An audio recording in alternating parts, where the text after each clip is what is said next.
Hare Rama, Rama Rama, Hare Hare.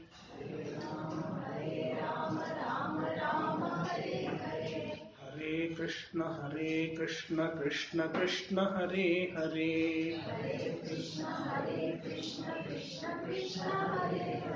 Hare Rama, Rama Rama, Hare Hare.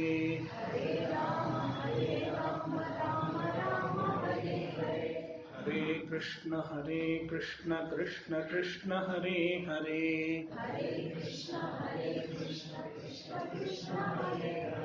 Hare Rama, Rama Rama, Hare Hare.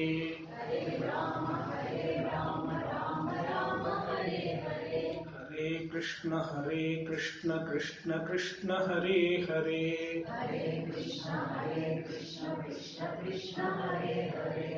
Om Gajananam Bhutaganadi Sevitam Kapitthajambu Phalasarabhakshitam Umasutam Shokavinashakaranam Namami Vigneshwara Padapankajam Saraswati Namastubhyam Varade Kamarupini Vidyarambham Karishyami Siddhir Bhavatu Me Sada Sadashivasamarambham Shankaracharya Madhyamam Asmadacharya Paryantam Vande Guru Paramparam Shrutismati Purananam Alayam Karunalayam Namami Bhagavat Padam Shankaralloka Shankaram Shankaram Shankaracharyam Keshavam Badarayanam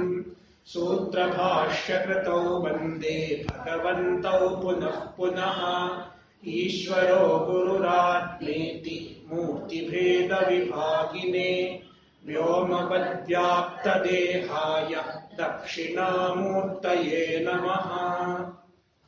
Wish you all a very happy, healthy and prosperous 2020.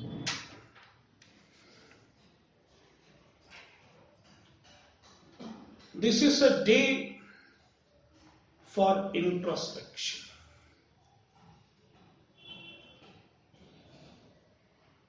A good opportunity for introspection. There are some days which, for a mumukshu, for a spiritual aspirant, they are not days to celebrate. More than days to celebrate, they are days for introspection. Because introspection is a very important part of spiritual life. Whether it is a new year or whether it is one's birthday or whether it is any special occasion, it is a day for introspection. One should ask this question: am I progressing in spiritual pursuit? Am I progressing in the right direction?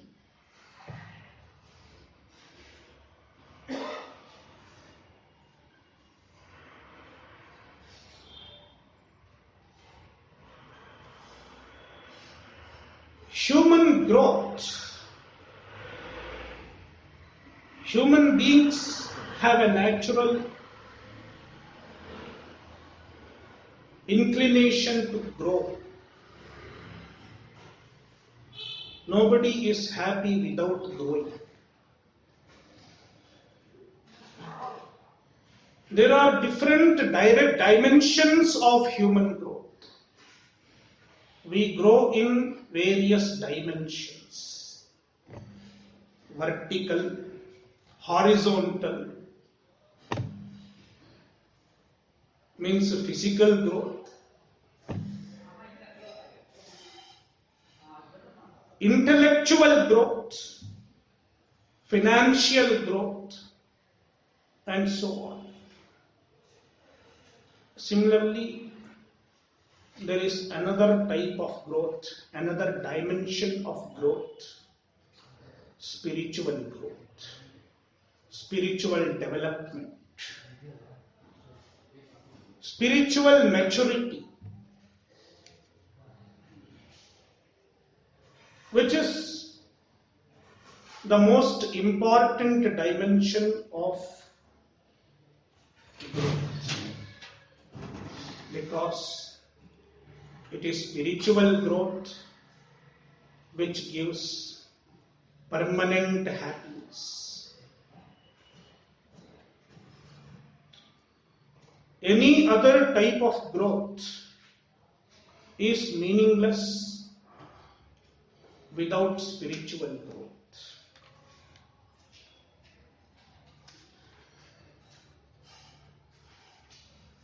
All the sadhanas, the spiritual disciplines we do, like puja, japa, shravanam, and so on. All these sadhanas are aimed at spiritual growth, are meant for spiritual growth.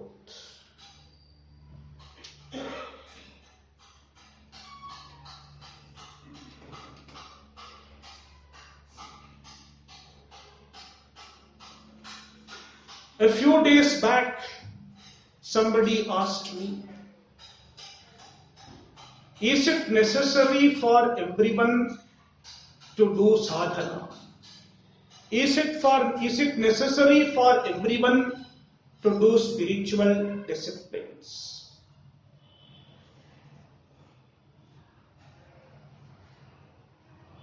If one has to grow spiritually, one has to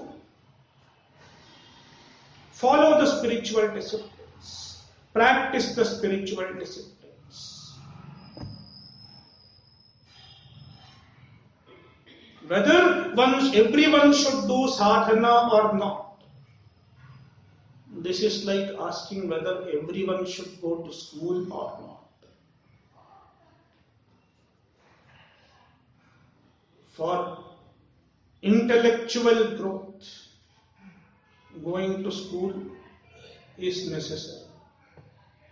And if somebody says, I don't want to grow intellectually,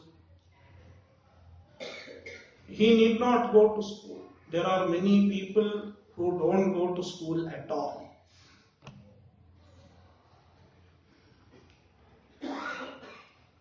But generally, an individual chooses, I want to grow intellectually, and he goes to school, he pursues the studies. Similarly, all the sadhanas, they are important for one's spiritual growth.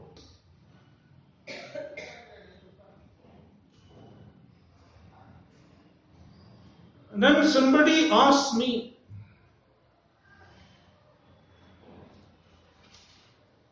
I am doing sadhana. How can I know whether I am growing spiritually or not?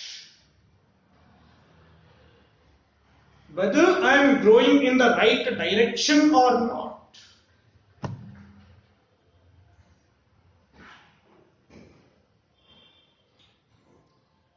To understand whether we are growing in the right direction or not, we need certain yardsticks of spiritual growth.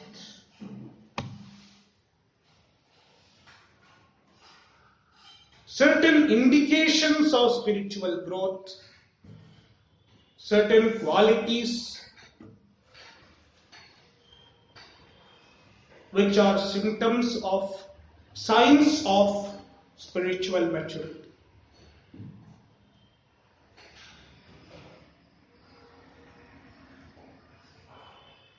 There is a lot of misconception in this regard. Some people think mystical experiences are signs of spiritual growth.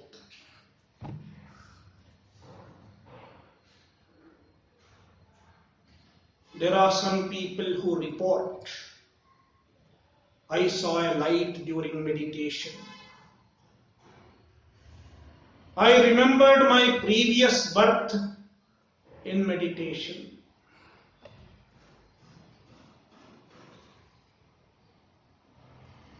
I had an unusual experience in meditation.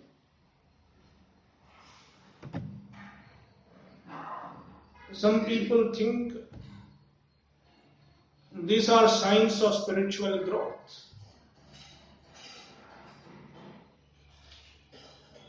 And then somebody is disappointed listening to all this, another person is disappointed.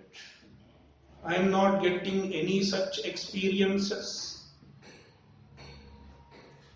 Because my guru is not teaching how to get those experiences. Therefore, I should change my guru.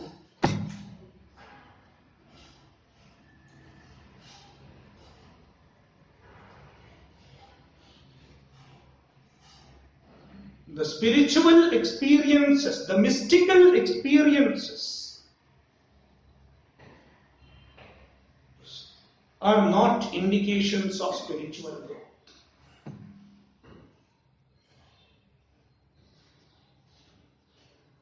There may be somebody who doesn't get any spiritual experiences, any unusual experiences.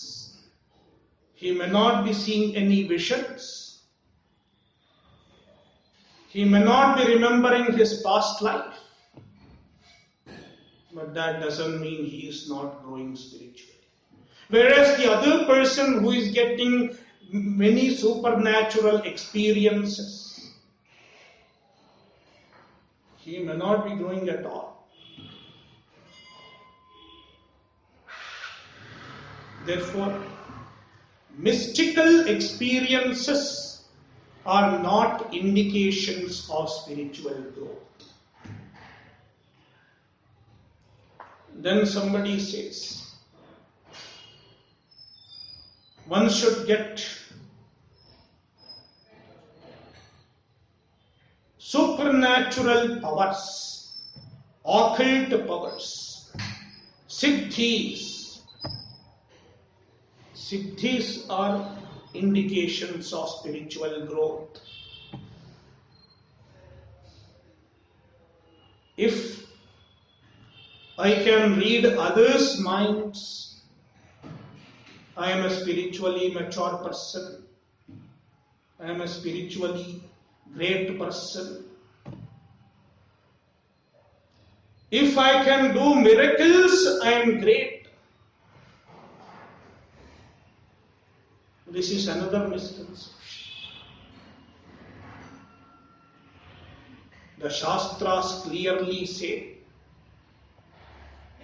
miracles and supernatural powers have nothing to do with spiritual growth.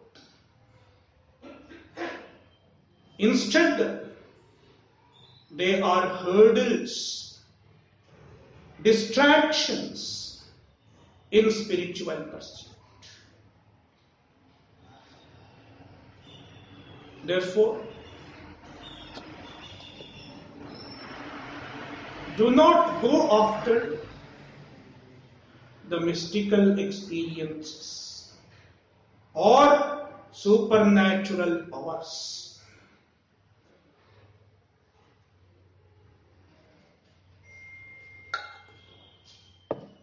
They are not yardsticks of spiritual growth.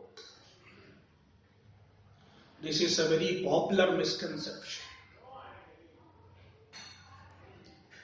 Then what are the yardsticks of spiritual maturity? The yardsticks of spiritual maturity are clearly stated in our Shastras, clearly described in our Shastras, like the Bhagavad Gita, Bhagavatam.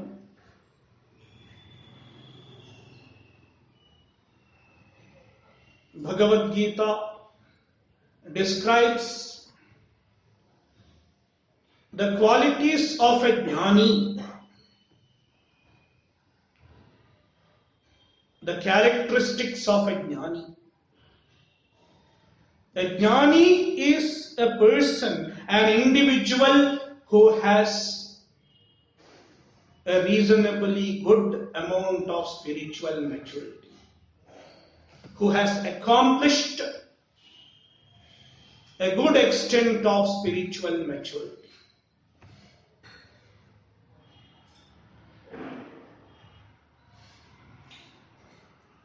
You call him a jnani, you call him a brahmanishtha, you call him a sthita prajna, a jivan mukta, a yogi, or a gunatitaha, or a parabhaktaha. There are different words used in the Shastra for a spiritually mature individual.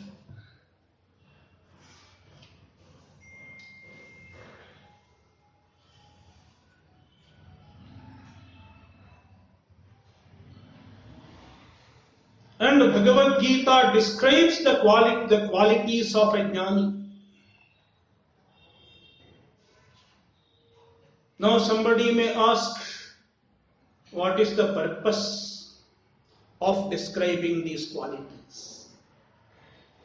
Is it meant for judging others, whether he is a jnani or not? For judging others. It is not meant for judging others. There is no need of judging others, and we cannot judge others also.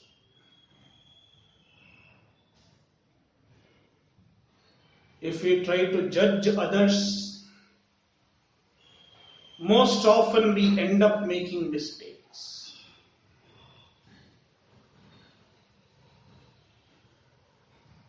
Because we can never know whether these qualities are really present in another person or not.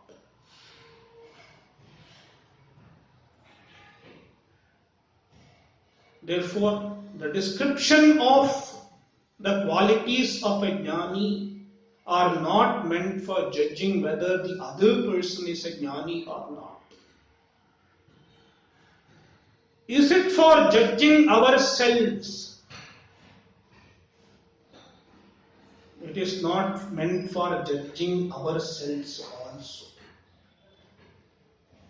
Because judging ourselves can create another problem.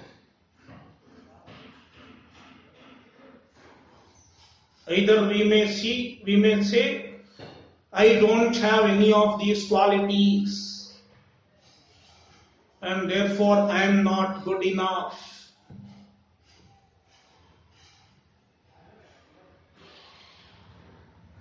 And develop an inferiority complex.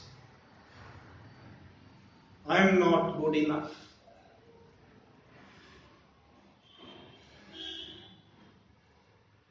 If we have this complex, we end up becoming non-starters. You might have seen this even in schools. If some kids have the idea, I am not a good student, I am a dull student, he will never progress in studies. The same thing happens in spiritual pursuit also. If somebody says, I am not good enough, I am not fit for spiritual pursuit, he will never progress. Therefore, Bhagavan says in Gita, Natmanam avasadayet. One should not let oneself down.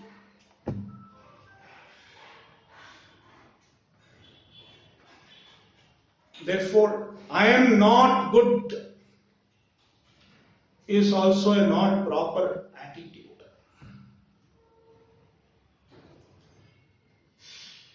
And sometimes one may overestimate oneself. I have all these qualities. Overestimating oneself. I have all these qualities. Somebody has certified. And therefore, I don't need to pursue any sadhana. This is another problem. Therefore, these qualities are not mentioned so that one can judge oneself also. Then why are all these qualities, all the qualities of a jnani are described in the Shastra? We should understand this well. We should understand this properly. Shankaracharya, in his commentary on Bhagavad Gita, says, while describing the qualities of a jnani, Siddhasya lakshanani sadhakasya sadhanani. The qualities of a siddha, the qualities of a spiritually mature person, a jnani, are sadhanas for a mumukshu.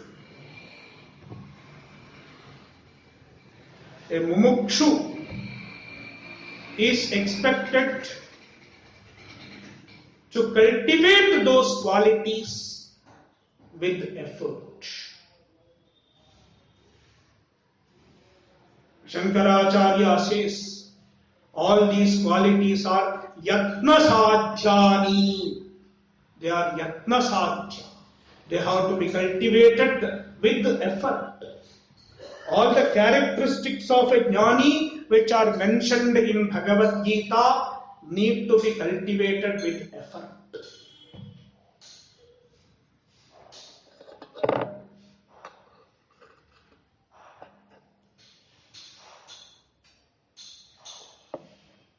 And that is why all the qualities of a jnani are described in Bhagavad Gita in many places, right from second chapter. At the end of the second chapter, almost at the end of second chapter, Arjuna asks a question, what are the characteristics of a sthita prajnaha? Sthita prajnasya ka bhasha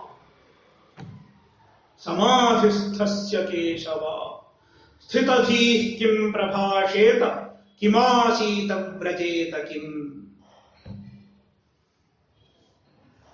And then onwards, Bhagavan describes the qualities of a man. In second chapter, even in third chapter you can find Yastvatmaratirev syat atmatraptascha manavaha, etc. Similarly in fourth chapter, fifth chapter, all through Bhagavad Gita, here and there you can find the qualities of a spiritually mature person.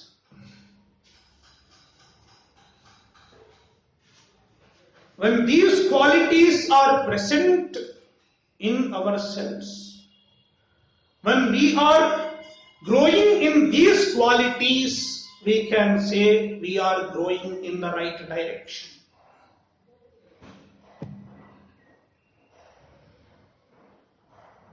And also our effort in terms of spiritual growth is to cultivate these qualities to improve upon these qualities.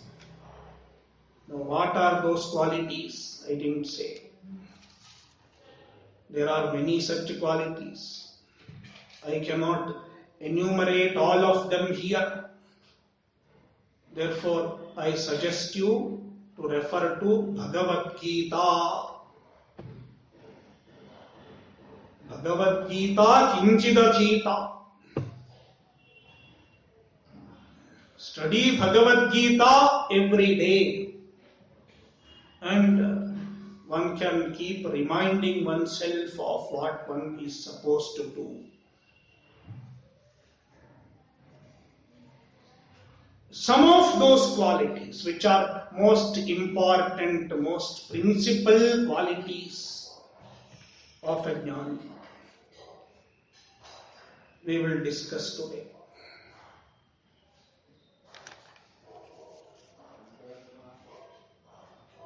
The first and foremost, Vairagya. A jnani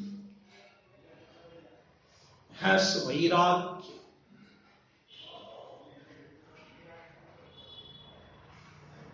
About Vairagya also there is a lot of misconception. Generally people think if anybody has beard, he doesn't shave his beard, he has lot of Vairagya.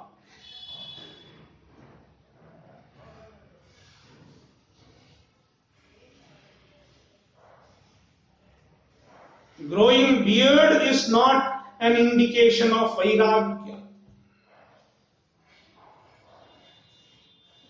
In fact, I would say, I shave my beard, that's why I have Vairagya, because I am not attached to my beard.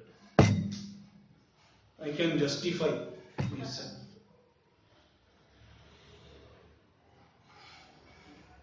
Wearing torn clothes may not be a sign of Vairagya. Not touching money may not be a sign of Vairagya. Again, we are trying to judge others by some superficial indications. We have to understand Vairagya properly. Spiritual growth. Any growth involves growing out. Growing out of something.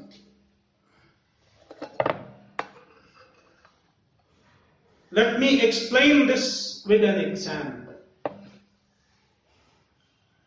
When we were children, all of us were attached to our balloons, our toys. Are you still attached to your toy, Rahul? Yes or no? In between. Because he is in the process of growing. That's why he will say in between. Some toys he is still attached.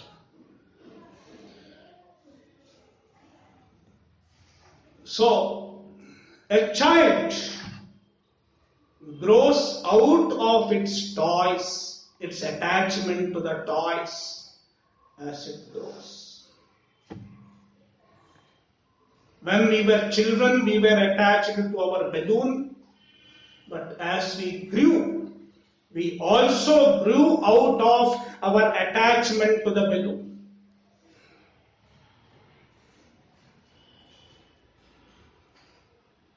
Similarly, spiritual growth involves growing out of our attachment to the material objects, growing out of the attachment to relations, attachment to friends, attachment to wealth,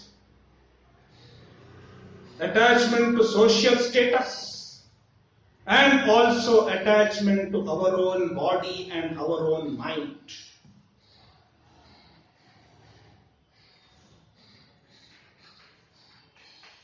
And how do we know whether we are growing out or not?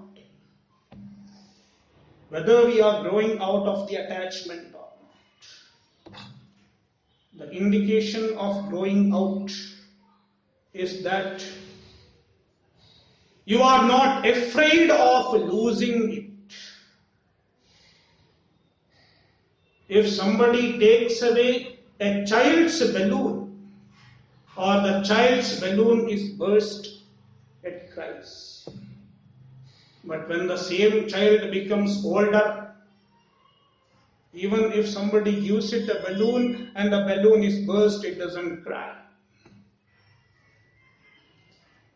Therefore, the sign of Vairagya is the readiness to lose.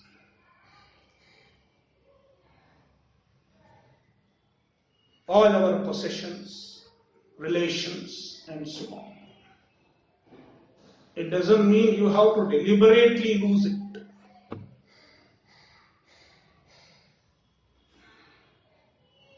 If it is lost, one should be able to withstand the loss.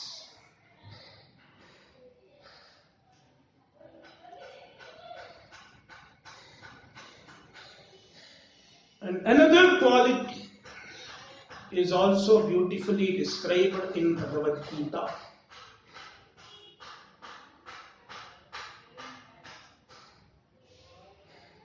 Naishchalya. Naishchalya means ability to withstand the shocks in life, ability to withstand crisis in life is a Naishchalya. Bhagavan says in Gita, Yasmin sthito na dukkhena gurunapi vichalyate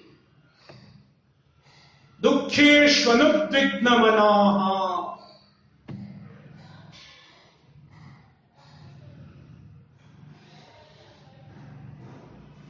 The spiritual maturity acts as a shock absorber.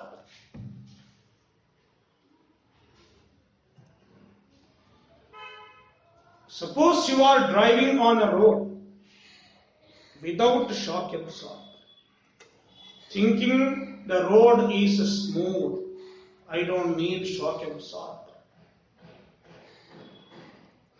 When there is a road hump, or when there is a pothole, even a small jerk, the back breaks.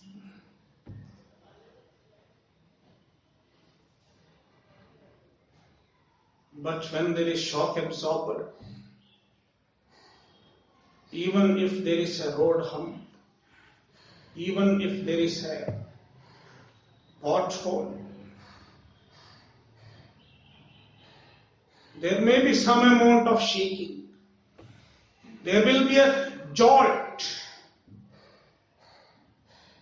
But in spite of the shaking, in spite of the jolt, the back remains safe. Back doesn't break. The bones are intact. You can check after coming back. So that is the importance of shock absorber. Similarly, spiritual maturity acts as shock absorber for the journey of life. Ability to withstand crisis, not breaking down at the moment of crisis, is another indication, another quality of spiritual maturity, which some of our students really see in their own life. After 6 months or 1 year of Vedanta Shravana and Sadhana, they come and report, if I had not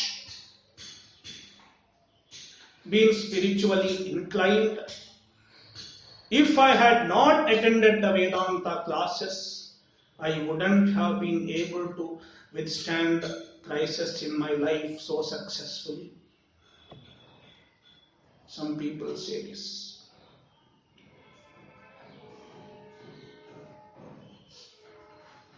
And then third one is santoshaha, contentment.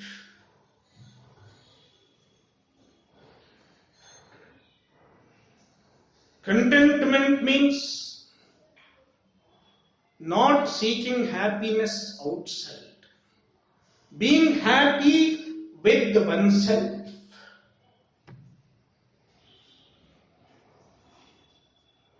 Being satisfied with oneself.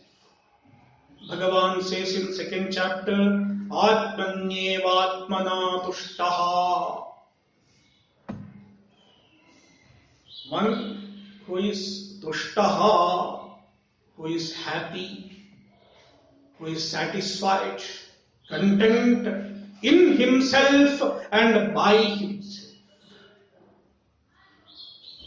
In himself, Atmani means he does not look for any external sources of happiness because he has discovered the inner source of happiness. And Atmana by himself. That means he does not seek an external means for happiness. He does not rely on his senses, on his body for happiness. Atmanyem atmana tushtaha. He does not rely on external sources for happiness, and he does not rely on external means for happiness. Because he is happy in himself. Santosha. And fourth one is abhaya, fearlessness, freedom from the sense of insecurity, and thereby freedom from worries, freedom from anxiety, and so on. Abhaya. Taittiriyopanishad says, Abhayam pratishtham mindate. Vitaraga bhayakrodhaha. Fearlessness means freedom from insecurity. He does not keep thinking what will happen to me, what will happen to me.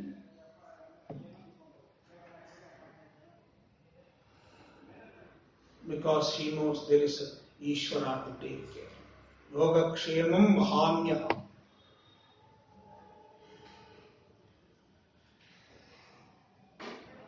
And finally,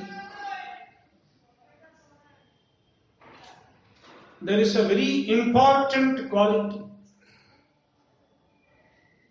which is difficult to translate,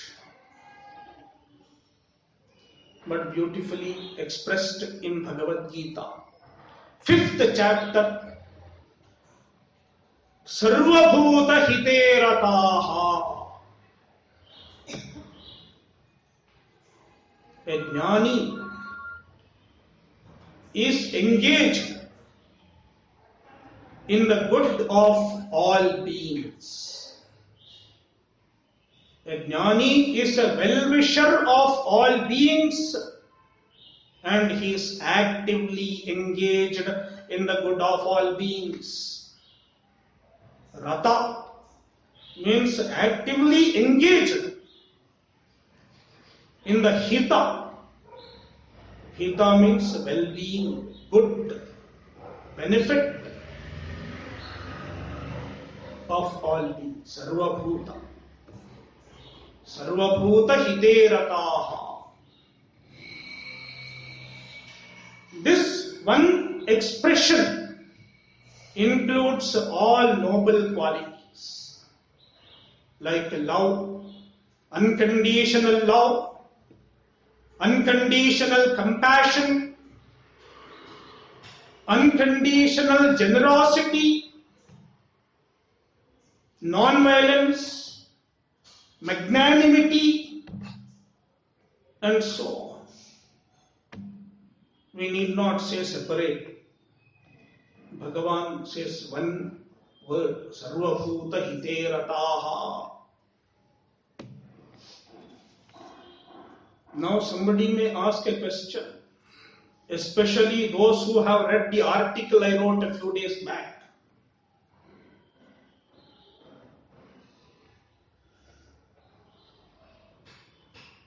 I wrote, Jnana, spiritual pursuit, involves nivritti.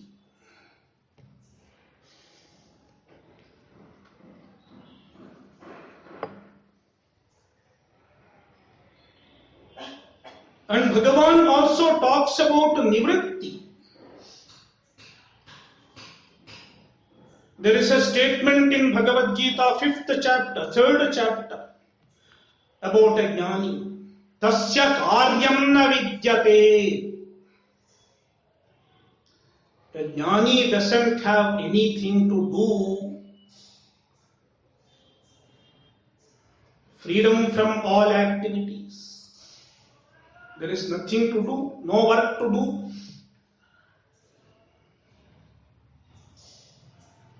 So what will a jnani do? He has to sit keeping his eyes closed. That is why a jnani cannot walk. Evening walk is also difficult. Because if he is a Swami, how can he walk wearing shoes? This is my problem. So, tasya karyam na vidyate. A jnani doesn't have any karya, anything to do. No action. Nivritti. And then the same Bhagavan says in 5th chapter, in 3rd chapter, 3:17. Yastvatmaratirev syat atmatraptascha manavaha atmanyeva cha santushtaha tasya karyam na vidyate.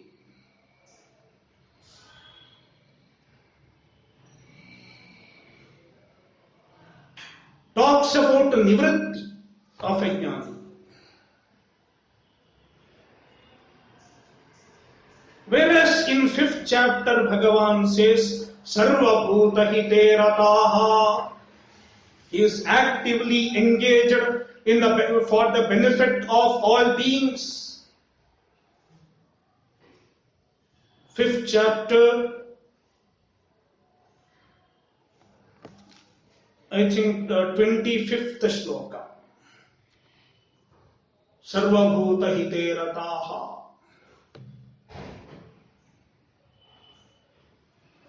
Pravritti.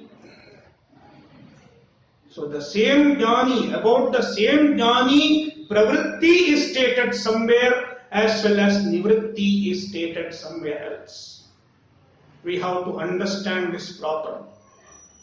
When Bhagavan says a jnani does not have any activity, that means a jnani does not seek happiness from any external source.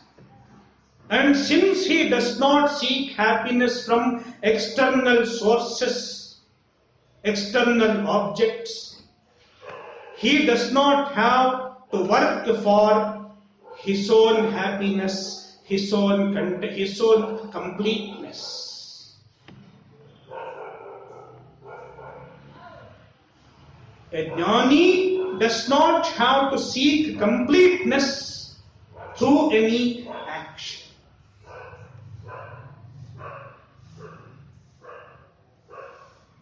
He does not have to accomplish anything for himself through the actions. Because he has found the source of completeness within himself. Therefore, nivritti. from one standpoint. But that does not mean a jnani has to sit quiet always.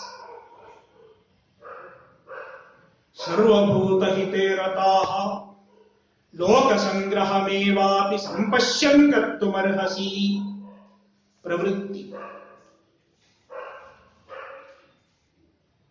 He doesn't have to do anything for himself. He doesn't have to accomplish anything for himself, because he has found the ultimate. Yam labdva chaparam labham manyate nadhikam tatah. There is nothing further to gain for a jnani. But in the meantime, because of his prarabdha, even a jnani has the ability to work.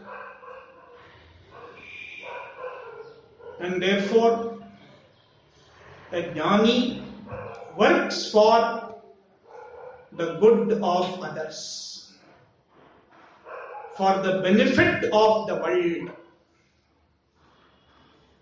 out of compassion, out of love. And therefore, a jnani is a contributor. The jnani is the greatest contributor, because for an ajnani, he has to do something, accomplish something for himself, as well as he has to contribute. But a jnani doesn't have to accomplish anything for himself. All he does is only in terms of contribution, only for the good of others. That is why a jnani is described ahetuka daya sindhu in Viveka Chudamani. One who is an ocean of unconditional compassion.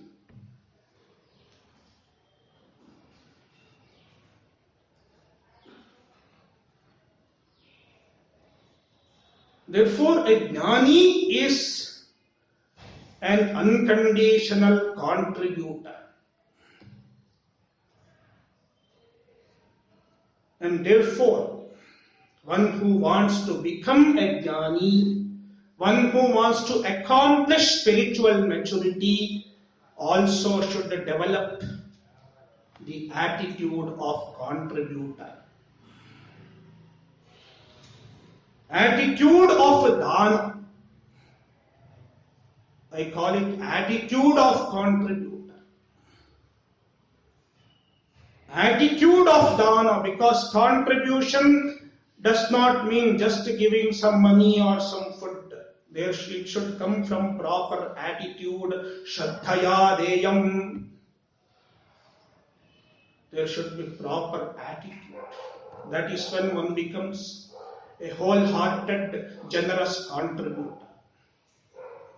The attitude of a contributor is to ask, always ask, what can I give to others?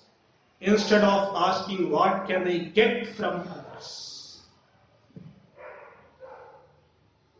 Whether in relations, whether in family, or whether in society, whether as a citizen of the country, he asked this question, what can I give to others? In what way I can contribute to others? This is his primary concern. Then he becomes a contributor. In true terms, this we will close. Om Purnamadah Purnamidam Purnat Purnamudachyate Purnasya Purnamadaya Purnamevavashishyate. Om Shanti Shanti Shanti. Harihi Om Shri Gurubhyo Namaha. Harihi Om.